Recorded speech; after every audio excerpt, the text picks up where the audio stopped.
নমস্কাৰ মৰমৰ ছাত্ৰ ছাত্ৰীসকল, আজি আমি আৰম্ভ কৰিম ভাৰতীয় জাতীয়বাদৰ উন্মেষণ নৱম মান শ্ৰেণী ক্লাছ 9ৰ সমাজ বিজ্ঞানৰ। আজি আমাৰ আলোচ্য বিষয় হ'ব ক্লাছ 9 নৱম মান শ্ৰেণীৰ সমাজ বিজ্ঞানৰ ইতিহাসৰ দ্বিতীয় চেপ্টাৰ, ভাৰতীয় জাতীয়তাবাদৰ উন্মেষণ। আজি হ'ব আমাৰ এই ভাৰতীয় জাতীয়তাবাদৰ উন্মেষণৰ প্ৰথমটো ক্লাছ। গতিকে আজি আমাৰ আলোচ্য বিষয় হ'ব ভাৰতীয় জাতীয়তাবাদৰ উন্মেষণ। এতিয়া ভাৰতীয় জাতীয়তাবাদৰ উন্মেষণৰ বিষয়ে আলোচনা কৰাৰ আগতে আমি ইয়াৰ আগৰ যিটো চেপ্টাৰ পাইছোঁ সেইটো হ'ল ইউৰোপীয়সকলৰ যিটো আগমন আছিল। এই ইউৰোপীয়সকলৰ আগমন অলৰেডি যদি কোনোবাই অলৰেডি আমি তাৰ বিষয়ে কোনো ভিডিঅ' আপডেট কৰা নাই। গতিকে আমি সেইটো পিছত শিকাম, যদি স্কুলত বা বিদ্যালয়ত যদি বা একাডেমিত যদি শিকোৱা হৈছে সেইখিনিৰ ওপৰত ডিপেণ্ড কৰি। গতিকে আমাৰ যিটো ইউৰোপীয়সকলৰ আগমন, সেই ইউৰোপীয়সকলৰ আগমন কিমান খ্ৰীষ্টাব্দত হৈছিল? 16 খ্ৰীষ্টাব্দত কি হৈছিল? ইংৰাজসকলৰ কি আগমন হৈছিল। ইংৰাজসকলৰ প্ৰথম উদ্দেশ্যটো কি আছিল? ভাৰতবৰ্ষত কি বেহা বেপাৰ কৰাৰ কাৰণে। কিন্তু ইয়াৰ উপৰিও কি ৰাজনৈতিক উদ্দেশ্য হিচাপে আমি ক'ব পাৰোঁ কি ভাৰতবৰ্ষত শাসন কৰাৰ কাৰণেও এওঁলোকে কি কৰিছিল? এই ভাৰতবৰ্ষলৈ আগমন কৰিছিল। গতিকে সেই বিষয়ে জনাৰ আগতে ভাৰতবৰ্ষলৈ যেতিয়া ইংৰাজসকল আহিল সেই সময়ত আমাৰ ভাৰতবৰ্ষ কি মোগল সাম্ৰাজ্য আছিল, মোগলসকলৰ শাসনত আছিল। বা মোগলসকলৰ পতনৰ পিছত কি ইংৰাজসকলে ভাৰতবৰ্ষখন কি কৰিব দিছিল? শাসন কৰিব দিছিল। এতিয়া মোগলসকলৰ কি আগমনৰ বিষয়ে আমি অলপ জানিব লাগিব। মোগলসকলে আক্ৰমণ কৰিছিল।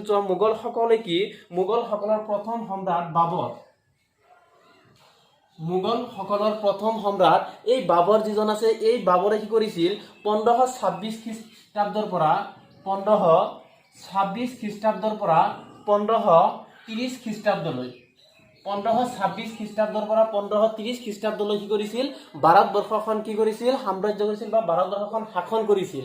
এই বাবৰৰ পিছত কি আন এজন সম্ৰাট, বাবৰৰ কাৰ্যকাল কি 1530 চনত যেতিয়া সমাপ্ত হৈছিল, তাৰ পিছত বাবৰৰ পুত্ৰ হুমায়ুনে কি কৰিছিল? 1530 খ্ৰীষ্টাব্দৰ পৰা 1556 খ্ৰীষ্টাব্দলৈ কি কৰিছিল? আমাৰ এই ভাৰতবৰ্ষখন কি কৰিছিল? শাসন কৰিছিল। তাৰ পিছত এই হুমায়ুনৰ পিছত আকবৰ কি কৰিছিল? আকবৰে কি কৰিছিল? 1556 পৰা যেতিয়া এওঁৰ কাৰ্যকাল শেষ হৈছিল, অৰ্থাৎ 1556 খ্ৰীষ্টাব্দৰ পৰা 1606 খ্ৰীষ্টাব্দলৈ কি কৰিছিল? আমাৰ ভাৰতবৰ্ষখন শাসন কৰিছিল। আকবৰৰ পিছত আহিছিল কি? আকবৰৰ পিছত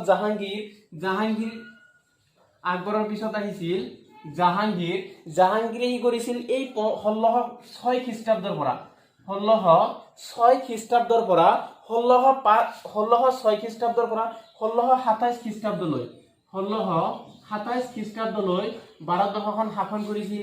জাহাংগীৰৰ পিছত আহিছিল শাহজাহান।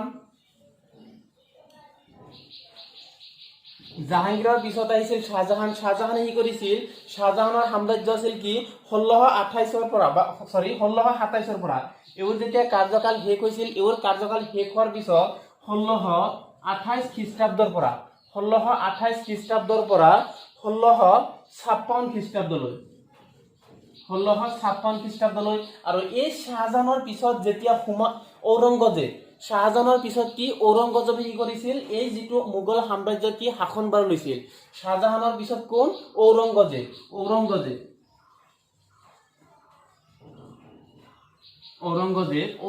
কি কৰিছিল? শাসন কৰিছিল।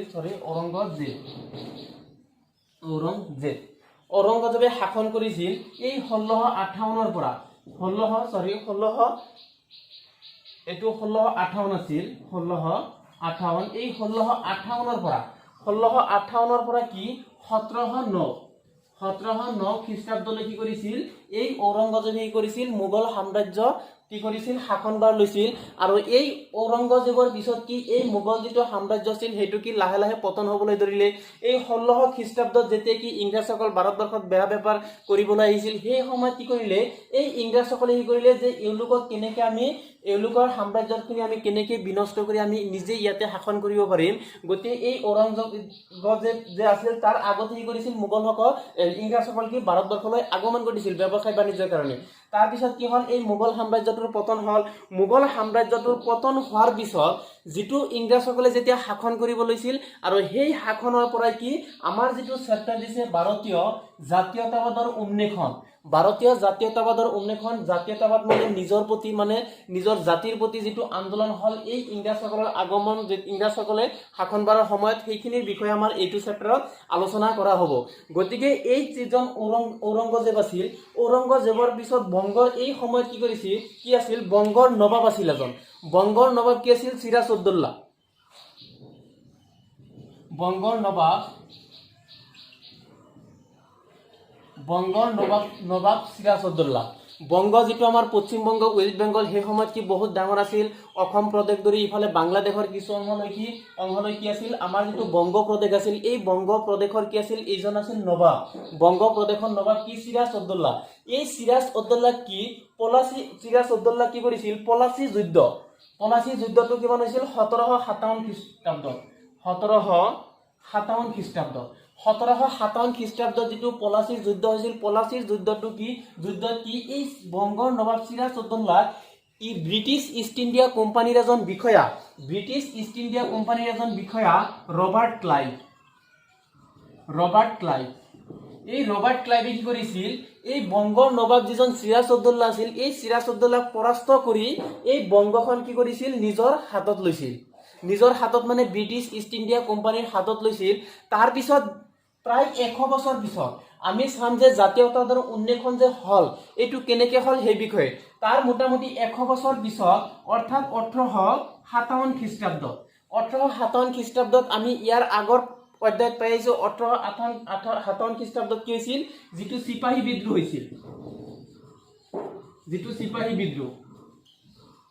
সিপাহী বিদ্ৰোহ 1757 পৰা 1857 লৈকে কি কৰিছিল এই ইংৰাজসকলে কি ভাৰতবৰ্ষখন শাসন কৰিব লৈছিল সেই সময়ত যেতিয়া 1857 খ্ৰীষ্টাব্দত এই যিটো সিপাহী বিদ্ৰোহ হৈছিল এই সিপাহী বিদ্ৰোহৰ ফলত কি ব্ৰিটিছ সকলে গম পাইছিল যে আমি যে ইয়াতে শাসন কৰি আছো এই শাসনটো তাৰ মানে ভাৰতবৰ্ষই কি কৰিব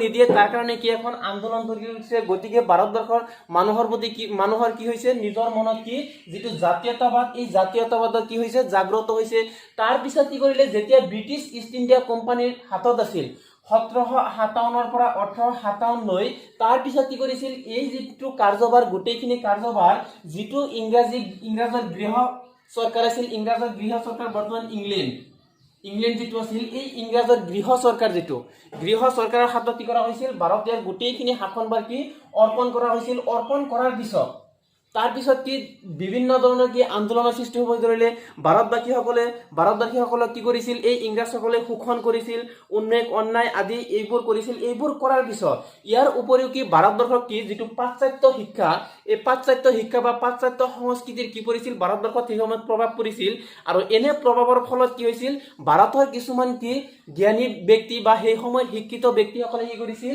এই যিটো পাশ্চাত্য সংস্কৃতি আছে এইটো ধ্বংস কৰাৰ কাৰণে নানান ধৰণৰ কি প্ৰচেষ্টা চলাইছিল আৰু তাৰ ফলতে কি হল যিটো আমাৰ কি উন্মেষণৰ সৃষ্টি হল সেইটো হ'ব আমাৰ কি জাতীয়তাবাদৰ উন্মেষণ গতি এইখিনি আমি কি জাতীয়তাবাদৰ উন্মেষণটো কেনেকৈ হ'ল সেইখিনি আমি অলৰেডি পালো এইটো যিটো চেপ্টাৰ দিছে এইটোৰ আগত কি আমাৰ যিটো প্ৰথম যিটো চেপ্টাৰ আছে সেইটো নিতান্তই জনাটো দৰকাৰ তেনেহলে কি আমাৰ জাতীয়তাবাদৰ উন্মেষণটো কেনেকৈ হ'ল সেই বিষয়ে আমি গম পাম গতিকে এতিয়া আমাৰ এই জাতীয়তাবাদৰ যিটো উন্মেষণ আছে এই উন্মেষণৰ কিছুমান কাৰণ আছে এই কাৰণসমূহ আমি আলোচনা কৰিম ইয়াৰে প্ৰথম যিটো কাৰণ আছে পাশ্চাত্য শিক্ষাৰ প্ৰভাৱ সেইটোৰ বিষয়ে আমি প্ৰথমতে আলোচনা কৰিম এতিয়া আমাৰ যিটো ভাৰতীয় জাতীয়তাবাদৰ উন্মেষণৰ কাৰণ সেই কাৰণৰ ভিতৰত প্ৰথম আমাৰ যিটো কাৰণ আছে সেই কাৰণটো আমি ক'ব পাৰো পাশ্চাত্য শিক্ষাৰ প্ৰভাৱ এতিয়া পাশ্চাত্য বুলি ক'লে আমি পশ্চিমীয়া একচুয়ালি ইউৰোপীয় যিবোৰ কাউন্ট্ৰি আছে ইউৰোপীয় যিবোৰ দেশ আছে সেইবোৰ দেশৰ বিষয়ে আমি জানো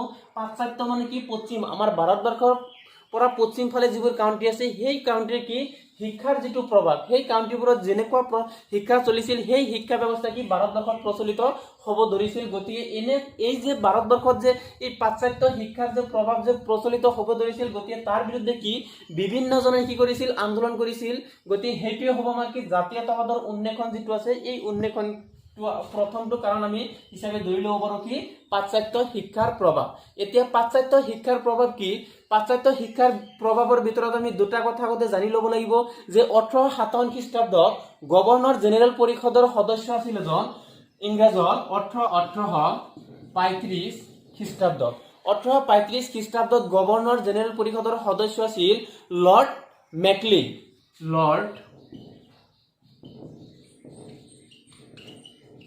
লৰ্ড মেকলিন এও আছিল কি ইংৰাজ এজন গভৰ্ণৰ। এই ইংৰাজ গভৰ্ণৰজনে কি কৰিছিল 1835 খ্ৰীষ্টাব্দত কি কৰিছিল ইংৰাজী ভাষাৰে কি কৰিছিল ইংৰাজী ভাষাৰ মাধ্যমেৰে পশ্চিমীয়া শিক্ষা ব্যৱস্থা প্ৰৱৰ্তন কৰাৰ পৰামৰ্শ আগবঢ়াইছিল। এই লৰ্ড মেকলে কি কৰিছিল এই লৰ্ড মেকলে আছিল ইংৰাজ এজন গভৰ্ণৰ। ইংৰাজ গভৰ্ণৰজনে কি কৰিছিল ভাৰতবৰ্ষত 1835 খ্ৰীষ্টাব্দত 1835 খ্ৰীষ্টাব্দত কি কৰিছিল যে ভাৰতবৰ্ষৰ যিটো শিক্ষা ব্যৱস্থা হ'ব এই শিক্ষা ব্যৱস্থাটো পাশ্চাত্য যিটো ভাষা আছে অৰ্থাৎ ইংৰাজী ভাষা পশ্চিমীয়া শিক্ষা ব্যৱস্থা যিটো আছে সেই শিক্ষা ব্যৱস্থাৰে কি কৰিব বিচাৰিছিল ভাৰতবৰ্ষৰ যিটো শিক্ষা সেই শিক্ষাটো প্ৰৱৰ্তন কৰিব বিচাৰিছিল। ইয়াৰ পিছত এইটো আছিল কি আমাৰ 1 নম্বৰ কাৰণ যে জাতীয়তাৰ পাশ্চাত্য শিক্ষাৰ প্ৰভাৱ কেনেকৈ পৰিছিল। প্ৰথম আমি ক'ব পাৰোঁ যে 1835 খ্ৰীষ্টাব্দৰ গভৰ্ণৰ জেনেৰেল লৰ্ড মেকলে কি কৰিছিল ইংৰাজী ভাষাৰ মাধ্যমেৰে পশ্চিমীয়া শিক্ষা ব্যৱস্থা প্ৰৱৰ্তন কৰাৰ পৰামৰ্শ দিছিল। তাৰ পিছত 2 নম্বৰত আমি ক'ব পাৰোঁ 1854 খ্ৰীষ্টাব্দত আমি ইয়াৰ আগতে পাইছোঁ যে ইয়াৰ আগৰ যিটো চেপ্টাৰ আছে সেই চেপ্টাৰত পাইছোঁ 1854 খ্ৰীষ্টাব্দত কি আছিল উদৰ শিক্ষা সংস্কাৰ যিটো আছিল উদৰ শিক্ষা সংস্কাৰ। এই শিক্ষা সংস্কাৰ যিটো আঁচনি আছিল এই আঁচনি কি কৰি দিছিল নিৰ্ধাৰণ কৰিছিল উদৰ শিক্ষা আঁচনি। উদৰ শিক্ষা আঁচনি যিটো আছিল এই উদৰ শিক্ষা আঁচনিত কি কোৱা হৈছিল যে ভাৰতবৰ্ষ যিটো নিম্ন পৰ্যায়ৰ প্ৰাথমিক শিক্ষা আছে এই নিম্ন পৰ্যায়ৰ প্ৰাথমিক শিক্ষাটো নিম্ন পৰ্যায়ৰ প্ৰাথমিক শিক্ষা ব্যৱস্থা নিম্ন পৰ্যায়ৰ প্ৰাথমিক শিক্ষা যিটো আছিল এই নিম্ন পৰ্যায়ৰ প্ৰাথমিক শিক্ষা ব্যৱস্থাটো কি কৰিছিল যে এইটো দেশীয় ভাষা। আমি প্ৰথমটো পালো এইটো পালো আমি অলৰেডি হয়তো বুজি পাইছো মোৰ কথাখিনি হয়তো ছাত্ৰ ছাত্ৰীসকল তোমালোকে বুজি পাইছা। তাৰপিছত দ্বিতীয়তে কি 1854 খ্ৰীষ্টাব্দত উদৰ শিক্ষা আঁচনিত কোৱা হৈছিল যে নিম্ন পৰ্যায়ৰ যিটো প্ৰাথমিক শিক্ষা সেইটো দেশীয় ভাষা সেইটো কি কৰা হ'ব দেশীয় ভাষাত শিক্ষা ব্যৱস্থা প্ৰৱৰ্তন কৰা হ'ব। তাৰ মানে নিম্ন পৰ্যায় যিটো আছে সেইটো দেশীয় ভাষা যিটো আছে আমাৰ দেশৰ যিটো ভাষা আছিল সেই ভাষাৰ প্ৰতি কি কৰা হ'ব আকৃষ্ট কৰা হ'ব। তাৰ পিছত উচ্চ পৰ্যায়ৰ শিক্ষা আছিল নিম্ন পৰ্যায়টো কি দেশীয় ভাষা প্ৰৱৰ্তন কৰিছিল আৰু উচ্চ পৰ্যায়ৰ যিটো শিক্ষা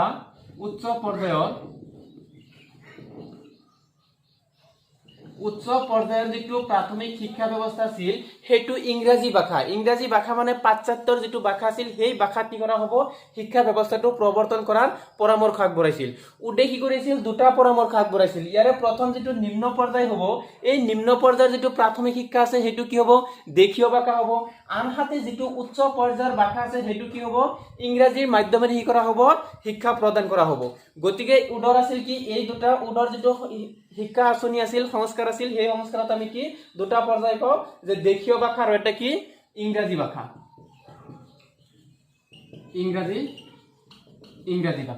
এটা আছিল কি দেশীয় ভাষা আন এটা কি আছিল ইংৰাজী ভাষা। ইয়াৰ উপৰিও উদে আন এটা প্ৰৱৰ্তন কৰিছিল সেইটো কি যিবোৰ জ্ঞানী ছাত্ৰ আছিল যিবোৰ কি আছিল শিক্ষা ব্যৱস্থাত কি ভাল সেই মেধাৱী ছাত্ৰ সেই মেধাৱী ছাত্ৰসকললৈ কি কৰিছিল যে এই মেধাৱী ছাত্ৰসকললৈ কি বৃত্তি প্ৰদানৰ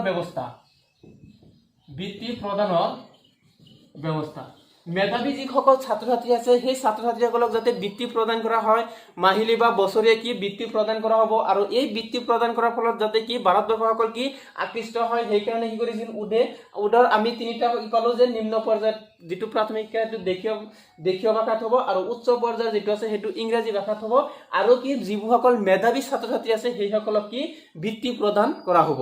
ইয়াৰ উপৰিও কি কৰিছিল যেতিয়া এনেকুৱা শিক্ষা সংস্কাৰ আৰম্ভ হৈছিল তেতিয়া কি এই যিটো আমাৰ বংগ প্ৰদেশ আছে এই বংগ প্ৰদেশত কি বিভিন্ন ইংৰাজী মাধ্যমৰ কি বিদ্যালয় স্থাপন হ'ব ধৰিছিল বিভিন্ন ইংৰাজী পৰ্যায়ৰ কি বিদ্যালয় স্থাপন হ'ব ধৰিছিল।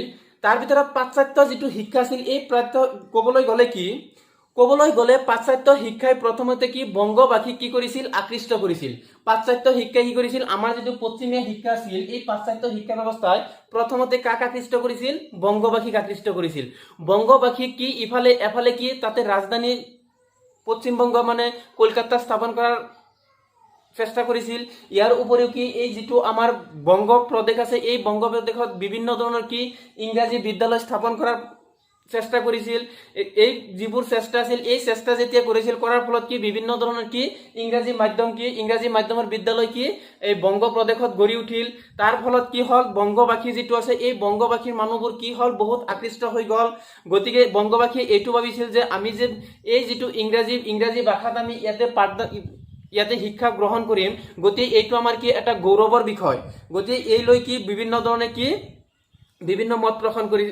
পোষণ কৰিছিল আৰু আকৃষ্ট হৈছিল ছাত্ৰ ছাত্ৰীসকলক পুথি অধ্যয়নৰ মাজেৰে কি পাশ্চাত্য চিন্তাবিদসকল পুথি অধ্যয়ন আমাৰ যিবোৰ ভাৰতীয় পুথি আছিল ভাৰতীয় যিবোৰ লিখনি আছিল সেই লিখনিবোৰ কি কৰি দিছিল বাতিল কৰি কিছুমান কি পশ্চিমীয়া যিবোৰ চিন্তাবিদ আছিল এই পশ্চিমীয়া চিন্তাবিদৰ বা পশ্চিমীয়া যিবোৰ গ্ৰন্থ আছিল সেই গ্ৰন্থৰ প্ৰতি কি কৰিছিল আকৃষ্ট কৰিছিল তাৰ ভিতৰত আমি ক'বলৈ গ'লে কি ৰুছো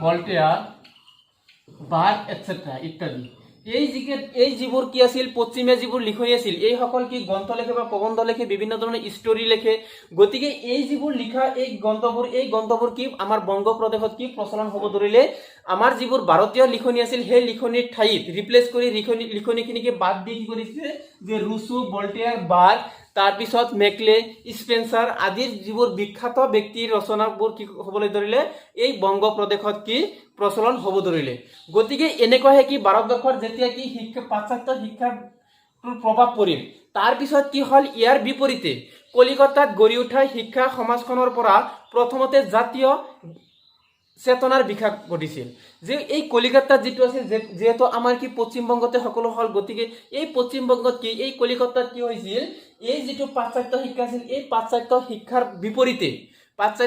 বিপৰীতে এই বিপৰীতে কি জাতীয় চেতনা জাতীয় মানে কি আমাৰ যেটো জাতীয়তাবাদ এই জাতীয়তাবাদৰ চেতনা কি হ'বলৈ ধৰিলে লাহে লাহে বিকাশ হ'বলৈ ধৰিলে যেনেকৈ বঙ্কিম চন্দ্ৰ চট্টোপাধ্যায় আনন্দ মঠ যেটো আমাৰ গ্ৰন্থ আছে এই গ্ৰন্থৰ ৰচক কোন বঙ্কিমচন্দ্ৰ চট্টোপাধ্যায় এও কি কৰিছিল বন্দে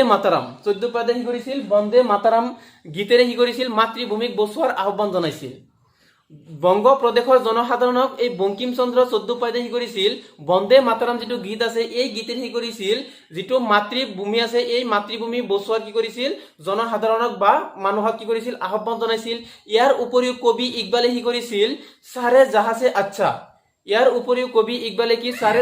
আচ্ছা হিন্দুস্তান হামাৰা গীতেৰে জাতীয়তাবাদৰ কি স্পৃহা জাগ্ৰত কৰিছিল গতিকে এইখিনি আছিল কি আমাৰ পাশ্চাত্য শিক্ষাৰ প্ৰভাৱ এইটো আছিল কি জাতীয়তাবাদৰ উন্মেষণৰ মূল কাৰণ বা প্ৰথম কাৰণ বুলি ক'ব পাৰো ইয়াৰ বাকি যিকেইখন কাৰণ আছে সেইখিনি আমি বেলেগ ক্লাছত আলোচনা কৰিম গতিকে এইখিনি আজি আমাৰ পাঠদান প্ৰদান কৰি আজি আমাৰ যিখিনি পাঠদান আছিল সেইখিনি সমাপ্ত মাৰিলো।